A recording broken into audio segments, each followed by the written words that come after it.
Bismillahirrahmanirrahim. Assalamualaikum warahmatullahi wabarakatuh. Alhamdulillah, bertemu kembali di pekan hari ini, pertemuan ke 6 insyaallah ya. Pertemuan ketujuh. Pertemuan ketujuh, materi ke-6.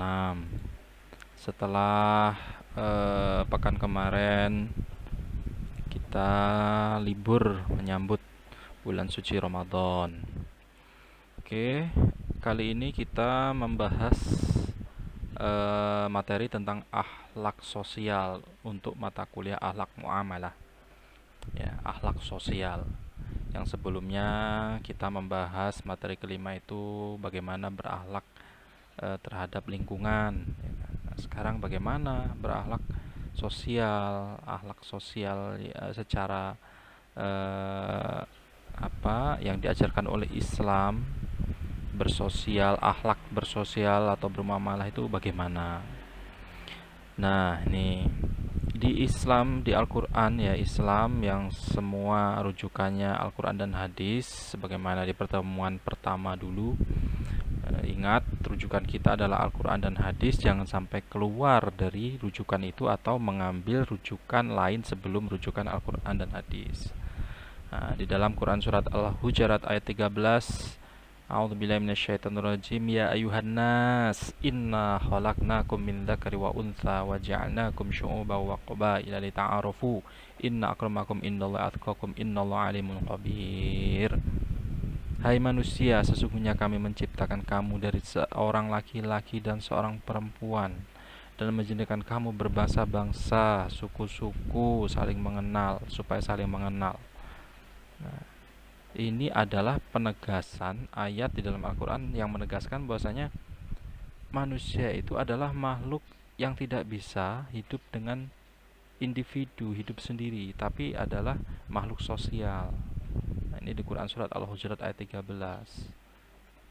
Dan Allah sudah eh, rencananya, sudah kuasanya dan fitrah manusia yang turun menjadi fitrah manusia, bahwasanya manusia itu saling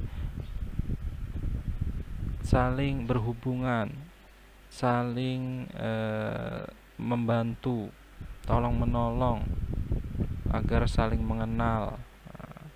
Dan diciptakannya juga bersuku-suku, tidak sama, berbangsa-bangsa, beras-ras, apalagi ada hitam, ada putih, ada kalem, ada apa ya, kasar apa ya, bukan kasar tapi ya seperti itulah, berbeda-beda gitu ceritanya. Karena kita ini adalah makhluk sosial dan kesemuanya itu untuk saling bekerja sama, untuk saling tolong menolong, saling mengenal, tidak saling menjatuhkan, tidak saling merasa benar. Kaumnya, kelompoknya merasa benar, rasnya merasa benar, yang lain tidak benar, yang lain di bawahnya. Tidak seperti itu. Itu bukan pandangan Islam. Jadi diciptakannya bersuku-suku, berbangsa-bangsa, berbeda-beda, itu untuk saling mengenal. Dan sesungguhnya yang paling mulia di antara kamu itu ya yang di sisi Allah ialah yang paling bertakwa. Takwa bukan dari suku Quraisy atau dari suku Jawa misalnya di Indonesia paling besar, bukan, tapi yang paling bertakwa. Nah, sesungguhnya Allah Maha mengetahui lagi Maha mengenal. Tuh. Kemudian bagaimana masyarakat Daban Islam kalau sudah ada yang bersuku-suku, berbangsa-bangsa untuk saling mengenal itu bagaimana sih? Masyarakat Daban Islam itu yang bagaimana? Yang pertama adalah tauhidullah. In inna dina indallah Islam. Jadi agama yang diridhoi, agama yang diakui oleh oleh Allah Subhanahu wa taala Tuhan kita secara tauhid yaitu adalah Islam. Wallahu alam, agama yang lain juga bisa demikian gitu. Tapi walaupun agama keturunan ya, tapi kita harus meyakininya. mayoritas di Indonesia itu Islam adalah agama keturunan, tapi kita harus meyakininya sebagaimana yang ada di hidup, pedoman pegangan hidup kita dalam mengarungi kehidupan di dunia ini, yaitu Al-Quran dan hadis. Sama juga eh, agama lain dengan ajarannya pasti demikian, ya. Tapi sebagaimana wajib kita imani, yang kita percaya, agama terakhir adalah Islam sebagai penyempurna agama yang sebelum-sebelumnya. Sebagaimana di rukun iman itu ada iman kepada kitab, ya kan? Kitab Zabur, Taurat, Injil, Al-Quran terakhir itu adalah penyempurna. Itu bagian juga dari tauhidullah. Ini masyarakat zaman Islam yang pertama adalah percaya dulu bahasanya keimanan kita itu adalah Islam, iman kepada Allah Tuhan yang satu, yang esa. Itu tidak bisa dilihat, tidak bisa dipanca indera, tapi kita wajib mengimaninya. Yang kedua, ukhuwah Islamiyah. Bagaimana masyarakat zaman Islam itu berukhuwah secara Islamiyah, semuanya diatur oleh berpedoman dari Al-Quran dan hadis. Saling tolong menolong dalam kebaikan, tidak dalam perpecahan, tidak dalam kepentingan yang saling menjatuhkan. Apalagi ya banyaklah di masyarakat, misalnya memakmurkan masjid, menjaga lingkungan, yang seperti materi yang lalu kita bahas kan. Dengan cara apa? Menanam pohon, penghijauan, mengupayakan serapan, jadi tidak ada banjir, menanggulangi banjir. Kemudian apalagi saling toleransi, menghargai, apalagi itu semua adalah ukhuwah Islamiyah. Yang ketiga, persamaan dan kesetiakawanan. Persamaan di sini dalam artian juga persamaan hal yang baik-baik. Kesetiakawanan juga persatuan, juga dalam hal untuk yang baik-baik.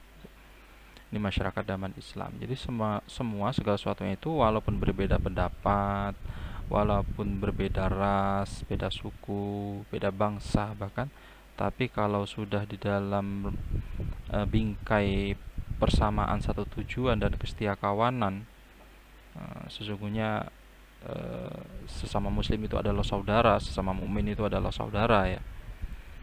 Nah, ini adalah masyarakat zaman Islam. Maka akan, walaupun beda ras, beda suku, beda pandangan, beda pemikiran, beda pendapat sekalipun, maka kalau sudah satu tujuan untuk persatuan karena kesetiakawanan, seakidah, seiman, seislam itu tadi, yang harus menciptakan ukhuwah Islami, harus menciptakan kedamaian, itu juga adalah suatu yang diharapkan oleh Islam di dalam sebuah kelompok masyarakat. Yang keempat, musyawarah dan tasamuh. Tasamuh itu apa? Berlaku adil, berlaku baik, lemah lembut, saling pemaaf. Tasamuh tadi toleran. Toleran itu kan ya saling gitu loh. Saling. Kalau mau diberi, ya harus memberi. Kalau mau dibaiki, ya harus berbuat baik. Kalau tidak mau difitnah, ya jangan memfitnah, jangan menggibah. Kalau tidak kalau pendapatnya ingin diterima, dihargai, ya juga terima, hargai sesekali pendapat sahabatnya, temannya. Itu kan saling menghargai, dan semua itu diawali dengan musyawarah. Di Al-Quran sendiri ada ayat tersendiri yang memfokuskan membahas tentang musyawarah, Asyura itu kan. Quran surat Asyura itu musyawarah, saking pentingnya di dalam Islam. Karena kalau sudah dengan musyawarah, itu sudah disepakati bersama, kemudian jangan dikit-dikit voting, itu bukan masyarakat zaman Islam, ya, tapi musyawarah. Kalau voting itu nanti 50,1% gitu aja, atau 50,001% gitu, itu sudah menang yang banyak suaranya, hasil voting itu kan akhirnya separuhnya itu hampir separuhnya sedikit tidak setuju, itu kan akhirnya kan bisa memecah belah. Tapi kalau musyawarah sudah disepakati bersama, sudah dibicarakan, nah, maka yang tidak disetujui pun akhirnya kan akan legowo gitu loh, dengan diutarakan alasan-alasannya apa gitu kan, atau bisa mungkin diterapkan untuk agenda selanjutnya atau agenda lain misalnya gitu, dalam memutuskan, memusyawarahkan suatu hal di dalam sebuah masyarakat misalnya. Nah, misalnya apa, peringatan Hari Besar Islam saja misalnya, PHBI gitu ya, peringatan Hari Besar Islam, ya, diadakannya lomba-lomba gitu apa gitu yang kurang mendidik misalnya. Nah, kemudian ada yang tidak setuju, misal ada ini terjadi nih di masyarakat saya ada.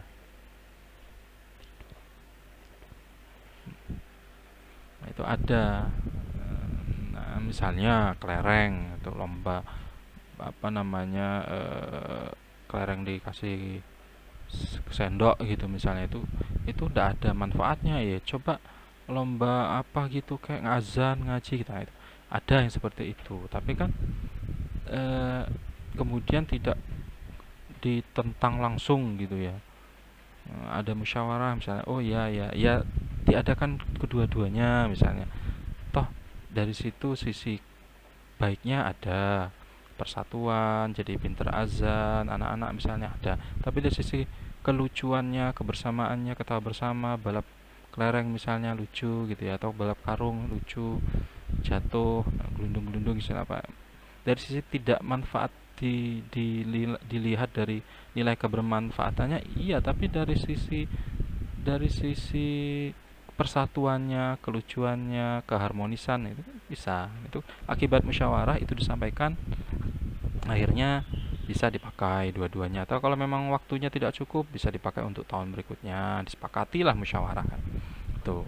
Yang kelima, jihad dan amal soleh. Nah, jihad di sini jangan disalah artikan, artian yang sempit, diartikan dengan kitol atau harb ya, atau perang gitu ya. Tidak selalu perang.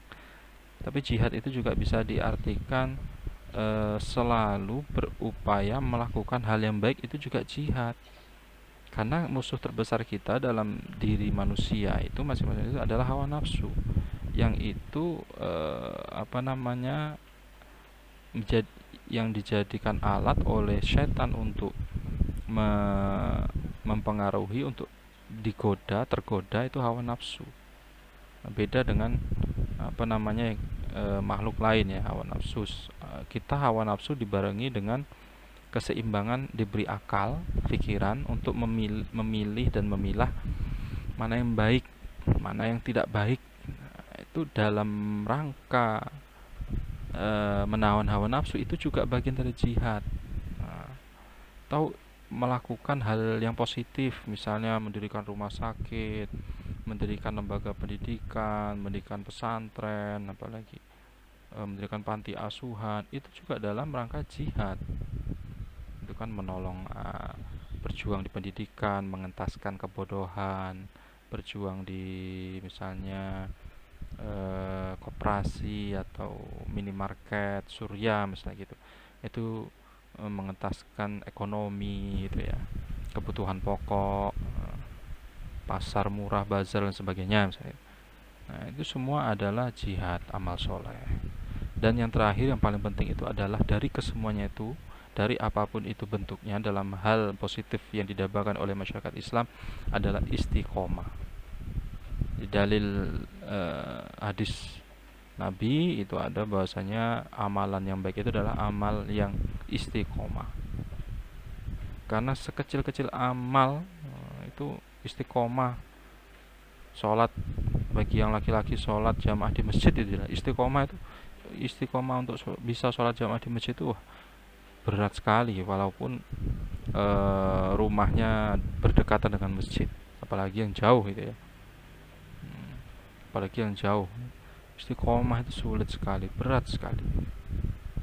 Istiqomah sholat tepat waktu, istiqomah sholat rawatib, sholat sunnah rawatib, istiqomah puasa Senin Kemis, apalagi istiqomah sedekah subuh, sedekah subuh, kemudian istiqomah sholat sunnah fajar, misalnya istiqomah sholat sunnah duha. Wah, itu berat sekali, harus dilatih, dipaksa dan dilatih sebelumnya. Ada komitmen lah di dalam diri sendiri. Teman-teman mahasiswa di sini ada komitmen untuk beristiqomah dalam hal masyarakat dambaan Islam. Dimulai dari diri sendiri, ibda binafsik. Nah, dimulai dari diri sendiri. Misalnya, wah tahun ini saya niat istiqomah sholat duha, tidak boleh putus yang perempuan kecuali pas halangan misalnya gitu. Oh itu 1 tahun itu istiqomah, itu nanti dipaksa, terlatih, terbiasa. Nah, nanti kalau ndak sholat, belum sholat duha itu ada yang kurang. Kok mau berangkat kerja misalnya atau mau berangkat ke kampus, kok ada yang kurang ini ya? Apa ya? Kayaknya sudah semua, sepatu sudah, buku sudah, tas sudah, laptop sudah. Oh ya belum sholat duha. Nah itu kan. Karena sudah terbiasa, sudah istiqomah, terbiasa istiqomah sholat duha. Nanti tahun berikutnya nggak usah muluk-muluk, tahun ini istiqomah ini, nggak usah, satu-satu saja. Misalnya sekarang teman-teman mahasiswa mayoritas umurnya 18-19 tahun misalnya. Nah, itu tahun di umur 18 istiqomah sholat duha. Nah, dimulai dari sekarang, ayo. 1 tahun berjalan sudah, nanti bisa karena terbiasa. Sudah terbiasa, ada yang kurang kalau tidak dilaksanakan. Dan itu akan menjadi karakter nantinya kan. Akan menjadi karakter. Karakter itu kan dari kebiasaan. Di materi sebelum-sebelumnya kan, karakter itu adalah dari kebiasaan. Kebiasaan yang baik maka akan membentuk karakter yang baik. Karakter tauhidullahnya kuat, itu juga akan membentuk tauhid. Jangankan yang wajibnya, sunnah saja sudah alhamdulillah sudah istiqomah bisa dilaksanakan misalnya gitu ya. Nah, itu mungkin nanti tahun kedua istiqomah puasa Senin Kemis. Di umur 18 sudah terbiasa istiqomah sholat duha, nanti di umur 19 sudah terbiasa istiqomah sholat duha dan puasa Senin Kemis. Tambahannya di tahun kedua, nanti di tahun ketiga istiqomah sholat rawatib. Nah, jadi di tahun ketiga di umur 20 sudah terbiasa sholat duha, sudah terbiasa sholat eh, puasa Senin Kemis, sudah terbiasa sholat rawatib, qobliyah, ba'diyah gitu ya. Dan seterusnya sampai nanti di umur 25 misalnya siap menikah, itu sudah terbiasa dengan hal yang baik. Wah, ini nanti yang perempuan mau mendapatkan calon suami yang soleh ya, ganteng ya, putih, tinggi ya. Putih, tinggi, tinggi besar, ganteng ya, kayak sapi ya. Sapi itu kan tinggi, putih, besar gitu, ganteng ya. Itu guyonannya ya, di pondok ya, seperti itu. Wah, mau dapat suami, mau dapat suami yang tinggi, ganteng, besar, matanya belalak-belalak ya. Sapi kan tinggi, besar, putih ya. Matanya belalak-belalak itu. Nah, itu kalau sudah seperti itu nanti hal-hal yang baik juga akan datang dengan sendirinya. Allah itu juga akan selalu menolong, akan selalu mengarahkan ke hal-hal yang lebih baik menurut Allah. Kadang keinginan kita seperti ini, Allah kok belum mengabulkan. Nah, itu kita positive thinking. Nah, dengan kita sering melaksanakan apa yang didambakan oleh masyarakat Islam, maka itu juga kebaikan akan terus bersamanya. Kemudian toleransi dalam Islam, ini di dalam Quran surat Al-Mumtahanah surah ke-60 ayat 8-9 ini ada, Allah tidak melarang kamu untuk berbuat baik dan berlaku adil terhadap orang-orang yang tiada memerangimu karena agama dan tidak pula mengusir kamu dari negerimu walaupun dia non muslim ya. Sesungguhnya Allah menyukai orang-orang yang berlaku adil. Sesungguhnya Allah hanya melarang kamu menjadikan sebagai kawanmu orang-orang yang memerangimu karena agama dan mengusir kamu dari negerimu dan membantu orang lain untuk mengusirmu. Dan barang siapa menjadikan mereka sebagai kawan, maka mereka itulah orang-orang yang zalim. Nah, masih ada ditemukan di sekitar kita itu tuh orang yang munafik ya itu. Dia berteman dengan orang yang memusuhi Islam misalnya gitu. Dia berteman dengan orang yang tidak berpihak dengan mayoritas kesepakatan yang baik misalnya gitu. Karena ada kepentingan. Kepentingannya ya untuk dirinya sendiri, tidak kepentingan orang banyak, tidak kepentingan kelompok gitu. Kelompok orang banyak, kepentingan kebersahajaan itu masih banyak terjadi. Nah, itu orang-orang seperti itu oleh Islam dilarang dijadikan teman, dijadikan kawan gitu. Bukan berarti diskriminasi pilih-pilih teman, tidak. Ya itu tadi eh lombok ati ono lima perkara nih. Wong kang soleh kumpulono salah satunya. Kumpuli orang-orang soleh, tidak ada ruginya. Tidak ada ruginya. Contoh sikap toleransi, ini toleransi di masyarakat, misalnya sikap saling menghormati dan menghargai antar pemeluk agama. Nah, tidak membeda-bedakan suku, ras atau golongan. Ini sulit ini. Tapi ya harus gitu. Mentang-mentang dia satu suku, satu ras, salah dibela. Tidak boleh. Seperti itu hancur tatanan kehidupan. Nah, nanti giliran dia menjadi penguasa, yang dulu dizalimi, dia balas dendam kan gitu akhirnya. Kebenaran tidak ditegakkan. Adapun toleransi dalam kehidupan berbangsa dan bernegara, merasa senasib sepenanggungan. Jadi ukhuwahnya itu akan kuat gitu loh. Kita ini senasib penanggungan, ayo kita majukan negara kita, ayo kita majukan lembaga pendidikan kita, ayo kita majukan daerah kita gitu ya, jaga kebersihan gitu. Tuh.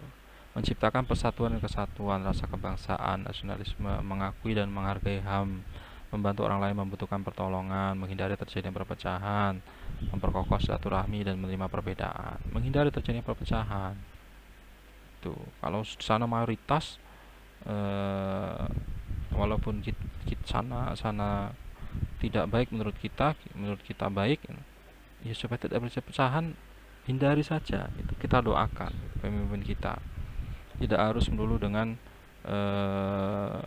nahi mungkar, itu kan selama-lamanya iman kan dengan mendoakan gitu ya. Yang paling kuat dengan tindakan gitu kan. Ya, kalau pemimpin tindakannya dengan kebijakan tanda tangan misalnya gitu kan. Nah, itu dimanfaatkan betul gitu untuk kemaslahatan, untuk kebersamaan gitu. Ada ini terjadi di fakta sejarah Islam, yaitu Piagam Madinah itu. Piagam Madinah. Jadi saat kaum muhajirin datang ke Madinah yang dari Mekah, Rasulullah hijrah itu ke Madinah, kemudian disambut dengan baik. Nah, akhirnya kan di sana sangat-sangat maju kan, sangat-sangat keadilan, ke ekonomi stabil lah, bahkan bahkan sangat-sangat baik, bagus, karena benar-benar diterapkan ajaran Islam di sana kan, yang zakat, infak, sedekah dikelola dengan amanah, dengan baik untuk menyantuni orang-orang yang tidak mampu, anak yatim, fakir miskin gitu. Jadi tidak ada ketimpangan. Tidak ada ketimpangan. Kemudian dilarang memerangi minoritas, bahkan dilindungi gitu. Selama minoritas itu tidak mengganggu, tidak mengganggu ketertiban umum, tidak apa ya, ya intinya keadilan lah semua itu. Toleransi itu bisa dipupuk dengan adanya keadilan. Kesejahteraan sosial. Nah, kesejahteraan sosial dalam Islam ini, setiap individu dalam Islam memperoleh perlindungan yang mencakup 5 hal minimal ini. Pertama adalah agama, ad-din. Jadi kesejahteraan sosial itu yang utama adalah semua manusia wajib beragama, berkeyakinan, terutama Islam gitu ya. Bagi kita yang Islam, karena inna dina indallahil Islam itu tadi pegangannya. Karena semua dijamin keyakinannya, keberagamaannya, keagamaannya, semua dijamin. Kedua, jiwa, tubuh itu juga punya hak. Ini juga ada kaitannya dengan kesejahteraan sosial, karena setiap individu, setiap jiwa, setiap tubuh itu punya hak menikah, makan, minum, pakaian, tempat tinggal, kisos, misalnya saling membunuh, ada yang membunuh, dibalas dengan kisos dengan bunuh, dibalas dengan hukuman Islam diat, misalnya cambukan apa gitu ya, potong tangan, yang maling misalnya gitu, untuk jera kan, untuk jera. Itu bagian dari untuk meningkatkan kesejahteraan.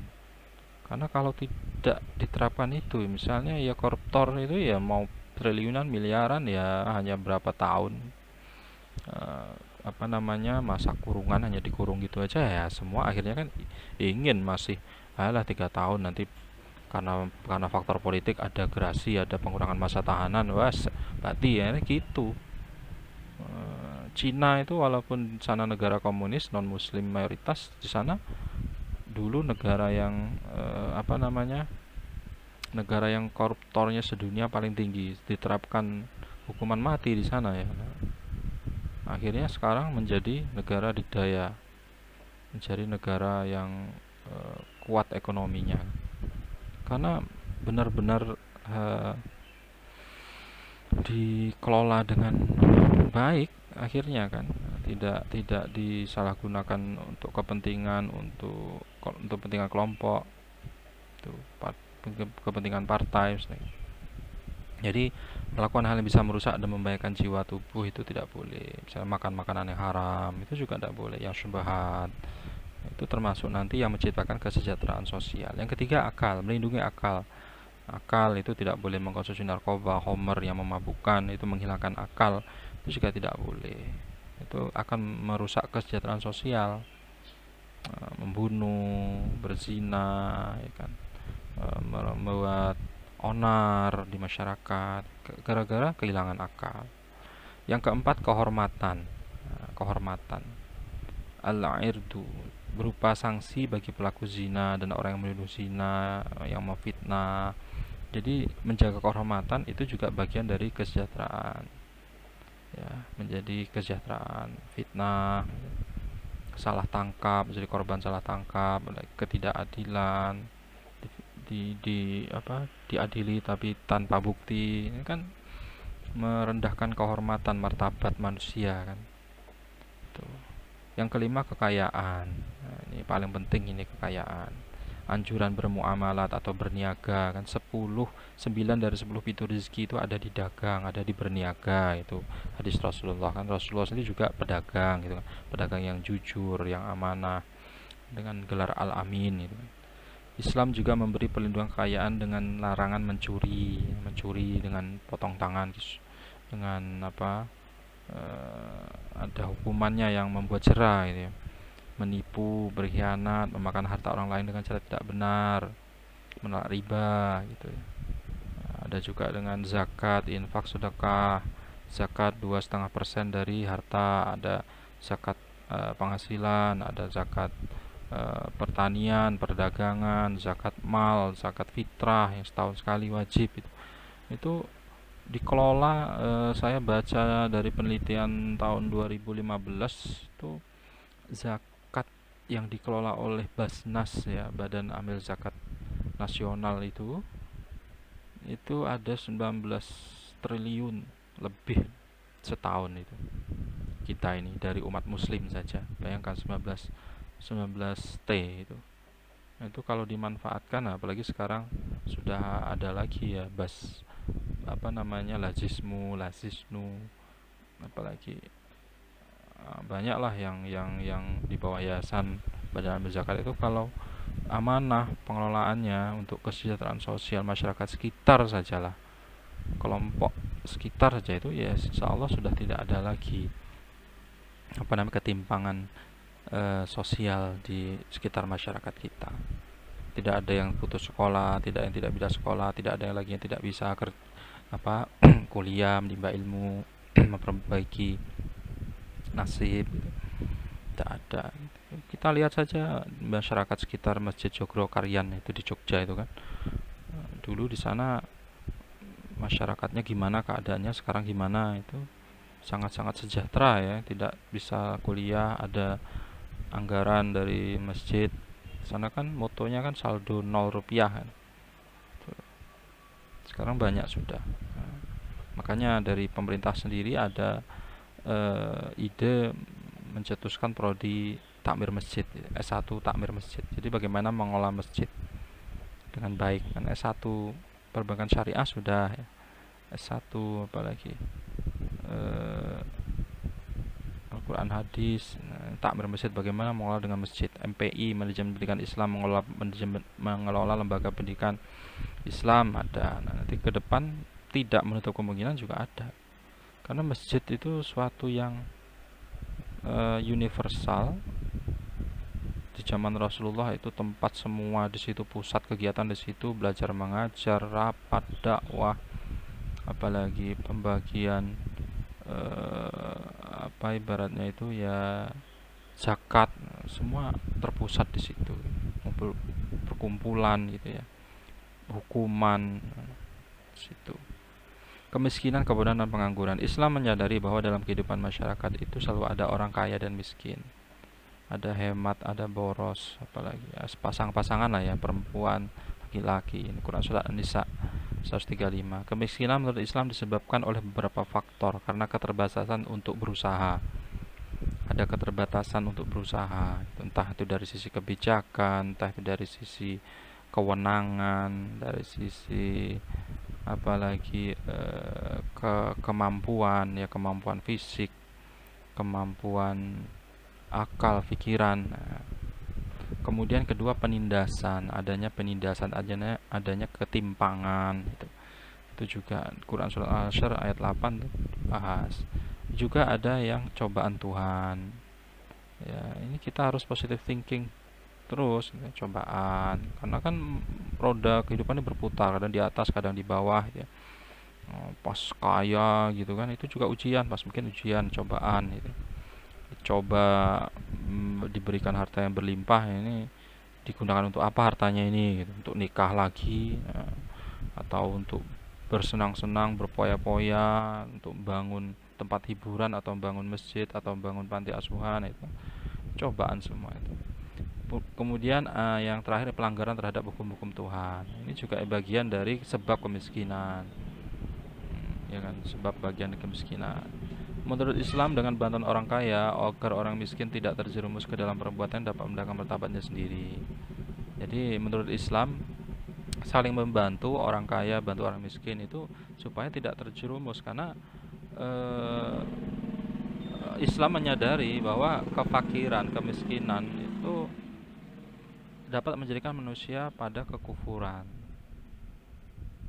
Misalnya adanya dakwahnya non muslim, Kristen misalnya, misionaris gitu ya, diberikan santunan apa, akhirnya orang kan, wah ini kok lebih peduli dengan aku. Nah, itu terjadi kekufuran akhirnya kan, menjadi murtad, menjadi kafir gitu ya. Tuh. Jadi solusi Islam ya infak, sedekah, zakat, bayar fidyah. Ini yang tidak puasa, tidak ada alasan disengaja, maka tetap wajib mengkodoknya dan juga membayar fidyah itu kan. Dibaca lagi, dipahami lagi aturannya itu. Jangan tidak kuat karena lapar, makan membatalkan, kemudian besok bayar kodok. Tidak cukup dengan itu lah yang namanya berpuasa, itu menahan lapar dan haus, menahan hawa nafsu. Kok lapar terus makan, padahal tidak ada uzur yang lain, misalnya dalam perjalanan jalan kaki gitu ya. Kalau zaman Rasulullah jalan kaki di tengah padang pasir ya, tidak ada air, panas gitu ya. Manusia itu 90 sekian persen adalah air, kena matahari panas, makanya diberi rukhsah, diberi keringanan zaman Rasulullah. Sekarang naik kereta AC, naik bis AC, kendaraan pribadi AC gitu, kok kemudian wah ini ada rukhsah, ini ada keringanan, kita sedang musafir. Ya tidak begitu juga. Kalau tidak ada uzur yang riskan kemudian dia membatalkan, hanya mengganti kodok, tidak berfidyah nih, tanya nanti di akhirat ini ya. Ini bagi yang mampu, solusi umat Islam yang mampu. Yang kurang mampu atau yang tengah-tengah, ya memberi nasihat, memberi motivasi, spirit, misalnya menjadi khotib, menjadi penceramah, itu beri nasihat motivasi agar jangan kufur terhadap nikmat Allah, tidak hanya berupa materi tapi juga dengan lengkapnya anggota badan, tubuh, dengan kesehatan, harmonisnya rumah tangga, lingkungan masyarakat yang baik, yang peduli, yang saling tolong menolong. Nah, itu juga bagian dari nikmat gitu kan. Itu kan harus dimotivasi, harus diberi spirit nasihat seperti itu. Tuh. Oke, itu tadi pembahasan kita tentang akhlak bersosial, bagaimana berakhlak sosial masyarakat terutama. Tuh. Untuk teman-teman mahasiswa ada yang kurang dipahami silahkan ditanyakan di kolom komentar. Kita diskusi di sana di Google Classroom. Saya akhiri, wassalamualaikum warahmatullahi wabarakatuh.